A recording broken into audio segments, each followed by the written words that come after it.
तो चिताना और सावधान करना जरूरी भी है और जिम्मेदारी भी। नमस्कार, मैं हूं माजिद अंसारी और आप देख रहे हैं प्रदेश हमारा। नेट के नटवर लाल। जी हां, आप सोच रहे होंगे कि ये भला क्या है।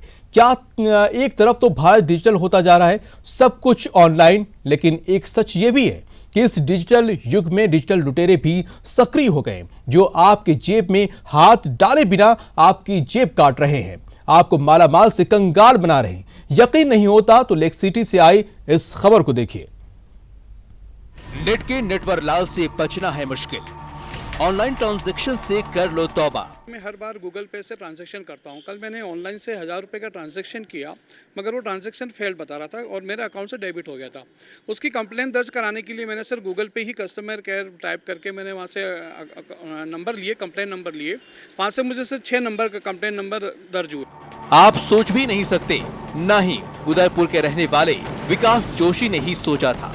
गूगल पे के जरिए अपने एक दोस्त को 1000 रुपए भेजे, लेकिन गूगल पे से भेजा गया पैसा उनके दोस्त तक नहीं पहुंचा। अकाउंट से पैसे तो डेबिट हो गए, लेकिन उनके दोस्त के अकाउंट में क्रेडिट नहीं हुए। विकास जोशी ने ऑनलाइन ट्रांजैक्शन में तकनीकी खामी आने पर सीधा गूगल का ही सहारा लिया। टोल फ्री नंबर सर्च किया, लेकिन उस नंबर पर कॉल करने के बाद अकाउंट से 75,000 रुपए और उड़ गए।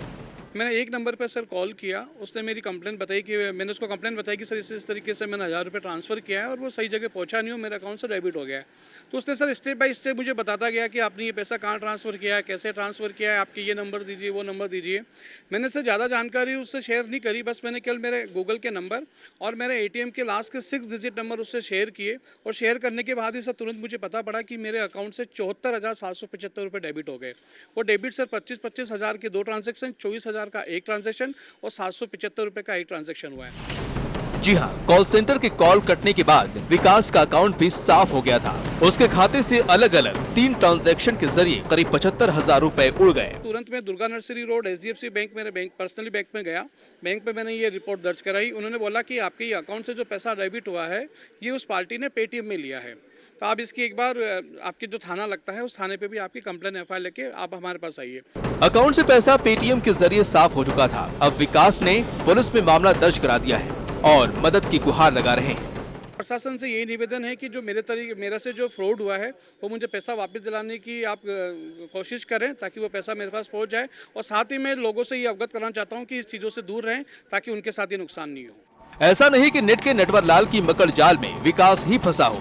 उदयपुर में ही साइबर शातिरों ने ठगी के नए तरीके से एक और शख्स को चूना लगाया। उस शख्स को बैंक के नाम कंप्यूटराइज्ड फोन कॉल आया। कॉल में अकाउंट से हुए ट्रांजैक्शन के बारे में जानकारी मांगी गई। ट्रांजैक्शन होने पर 1 दबाने को कहा गया और नहीं होने पर 8 नंबर दबाने को कहा गया और बताए गए नंबर को दबाने भर से बैंक अकाउंट साफ हो गया।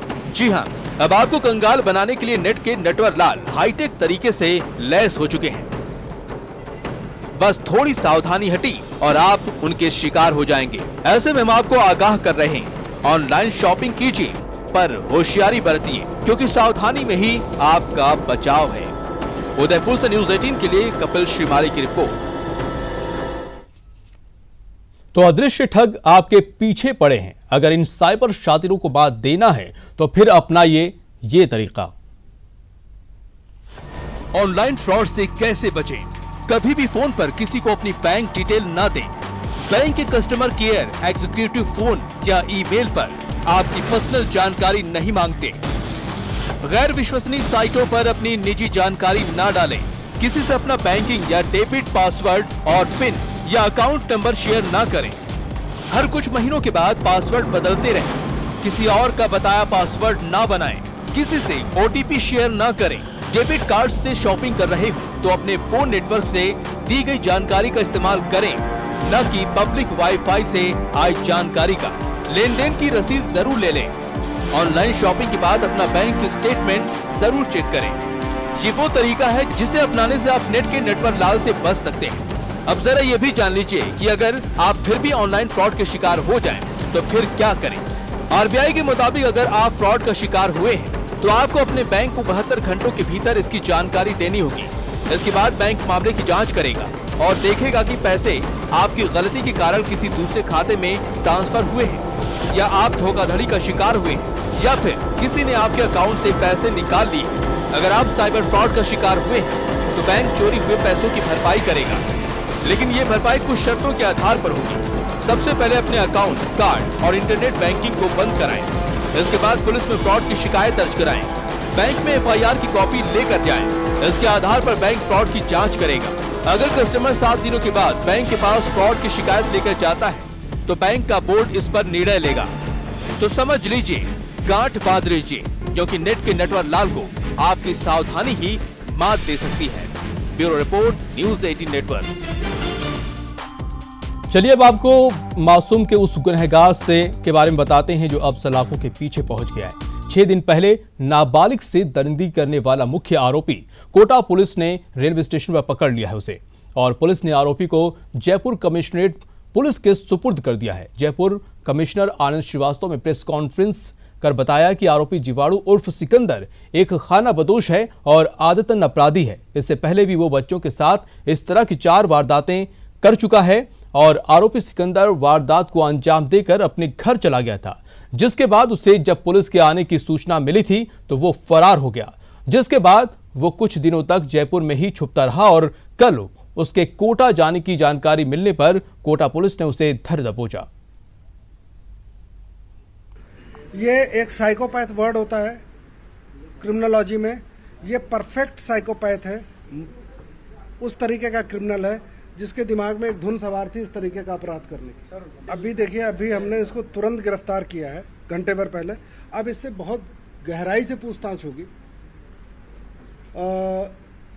अभी तक जो हमने बिना इसके, हमारे हाथ में तो ये अभी आया, लेकिन बिना इसकी पूछताछ के जो पिछले 5 दिन से सारी इन्वेस्टिगेशन चल रही है, तो इस बात की संभावना है जो कि इसने कई जगह और हो सकता है। जैसे इसने बच्चियों के साथ छेड़छाड़ का प्रयास किया भट्टा बस्ती में, जिसमें ये पकड़ा गया, जिसमें इसने पुलिस पे असॉल्ट किया था, हमला किया था, वो 2 बच्चियों के साथ, छोटी बच्चियों के साथ फिर ये छेड़छाड़ कर रहा था। तो इरादा इसका वही होगा, लेकिन वहाँ के लोगों ने देख लिया, महिलाओं ने देख लिया, पुलिस को बुला लिया, पुलिस चली गई, पुलिस पे ही अटैक कर दिया इसने। तो वो तो एक बार आएगा, इससे पूछताछ करेंगे ये इतने दिन तक क्या था, कहाँ काम कर रहा था। इसकी शादी टूटने की वजह भी इसकी यही हरकत थी जिसकी वजह से ये शादी टूटी। आजीवन कारावास वाला आपने सवाल पूछा था, इसको उस केस में लाइफ इम्प्रिजनमेंट होने के बाद में कोर्ट से फिलहाल ये जमानत पर बाहर है। और बात करते हैं मोबाइल चोर गिरोह की, जिसका पुलिस ने पर्दाफाश कर दिया है। इस मामले में ब्रह्मपुरी पुलिस ने एक आरोपी को गिरफ्तार किया है, साथ में 13 मोबाइल भी जब्त किया है। पुलिस के मुताबिक पूछताछ में आरोपी ने 30 वारदातें कबूल की हैं। गिरफ्तार आरोपी अपने साथियों के साथ मिलकर चोरी की वारदात को अंजाम देता था। पुलिस ने गिरोह के 2 आरोपियों की तलाश में जुटी हुई है। मोबाइल लूट की जो वारदातें हो रही हैं, उनके लिए एक मोबाइल लूट का हमने मुलजिम पकड़ा है, जिसका नाम साहिल अहमद उर्फ पप्पू है, जो यहाँ लगातार बाइक से अपने साथियों के साथ में इलाके में मोबाइल लूट की वारदात कर रहा है, जिसको पकड़ करके हमारे का अच्छे वर्कर हेड कांस्टेबल बद्री जी ने अपने पूर्ण मनोयोग से प्रयास करके और इसको पकड़ा है। पकड़ करके अब तक हमने इससे 13 मोबाइल बरामद कर लिए हैं। चलिए अब आपको दिखाते हैं एक ऐसे शातिर चोर को जिसने सगाई समारोह में मौके का फायदा उठाकर बड़े ही चालाकी से बैग से भरे 7 लाख रुपए और जेवरात को लेकर फरार हो गया। ये मामला कोटा के अनंतरा का है, जिसकी पूरी वारदात जो सीसीटीवी में कैद हो गई है। आप देख सकते हैं कि तस्वीरों में खंडेलवाल चांदी भवन में सगाई समारोह चल रहा है। 12 के अंता कस्बे में आए दूल्हे और मुंबई से आए दुल्हन की सगाई का कार्यक्रम चल रहा है। कल दोनों की शादी भी होनी है, लेकिन इस बीच सर्किल में आपको दिखा देते हैं कि जिस तरह से तस्वीरों में आप देख सकते हैं कि एक शातिर चोर जो किसी तरह से सोफे के पास पहुंचता है और दूल्हे के भाई का बैग उठाकर वहां से मेहमानों के बीच उनकी नजरों से बचाते हुए 9-2-11 हो जाता है। एक और तस्वीर भी सामने आई है और आप देख सकते हैं कि उसमें भी एक जो चांदी भवन से वो चोर है वो बैग लेकर बाहर जाता हुआ नजर आ रहा है। आपको बता दें कि बैग में 7 लाख रुपए और 3 से 4 सोने चांदी की अंगूठियां थीं। पुलिस थाने में 2 अज्ञात चोरों के खिलाफ मामला दर्ज करवाया गया है और पुलिस पूरे मामले की जो जांच वो सीसीटीवी फुटेज के आधार पर कर रही है और चोरों की तलाश में जुटी हुई है।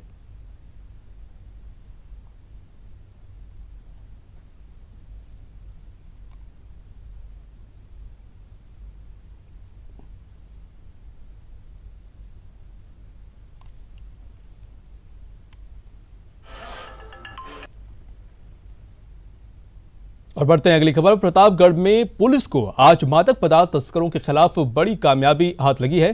पुलिस ने 5 लाख रुपए की अफीम के साथ एक तस्कर को गिरफ्तार किया है।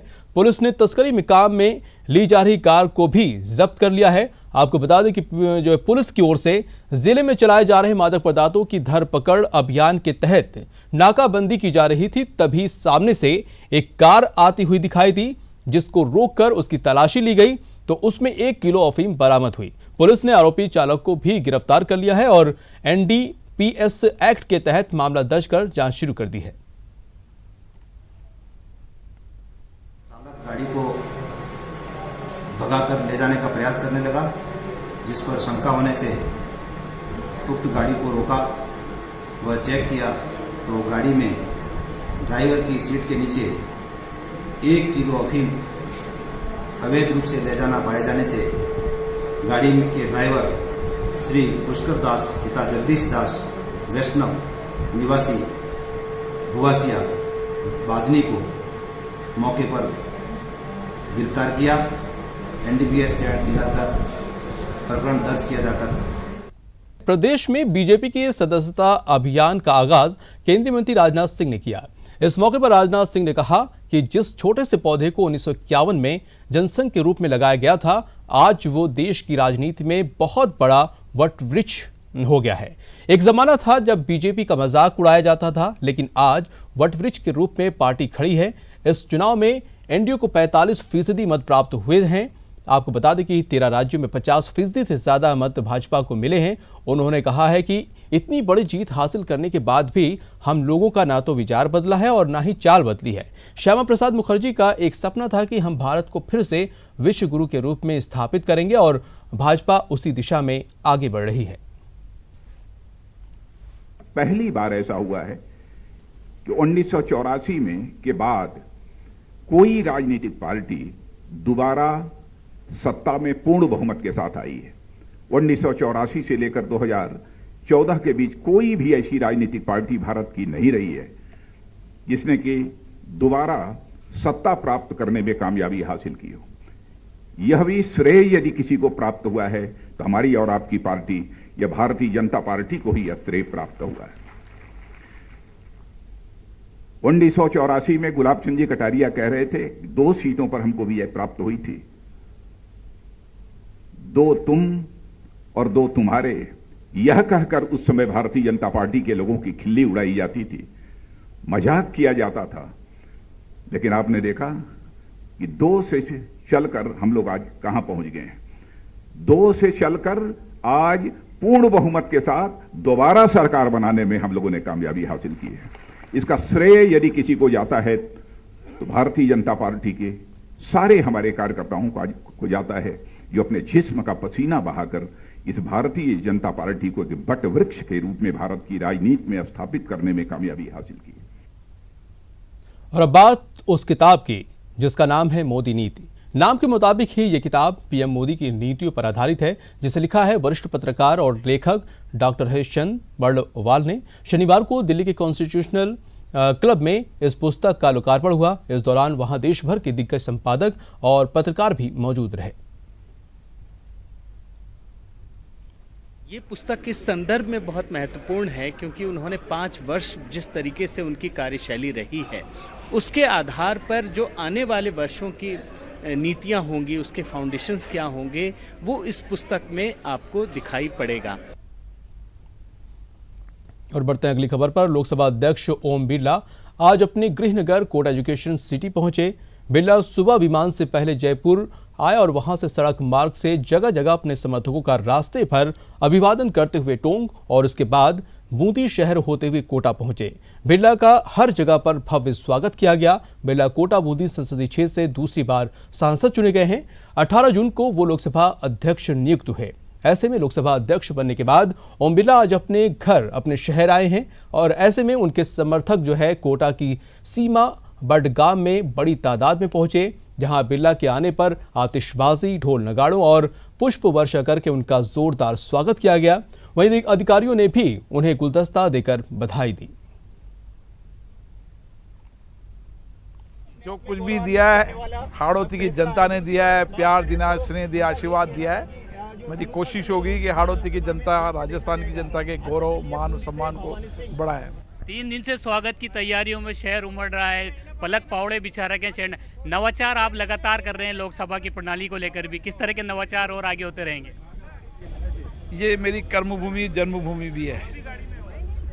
जो कुछ भी आशीर्वाद दिया, जिस ऊंचाई पहुंचाया, उसमें सबसे बड़ा योगदान इस हाड़ौती की धरती का है। और अब बात उस सवाल के साथ जो राजनीतिक गलियारों में घूम रहा है कि आखिर कौन होगा कांग्रेस का अगला कप्तान, क्योंकि पंजाब के सीएम ने युवा नेतृत्व को बागडोर देने की बात कही है, जिसके बाद प्रदेश के डिप्टी सीएम सचिन पायलट का नाम सबसे आगे आ रहा है।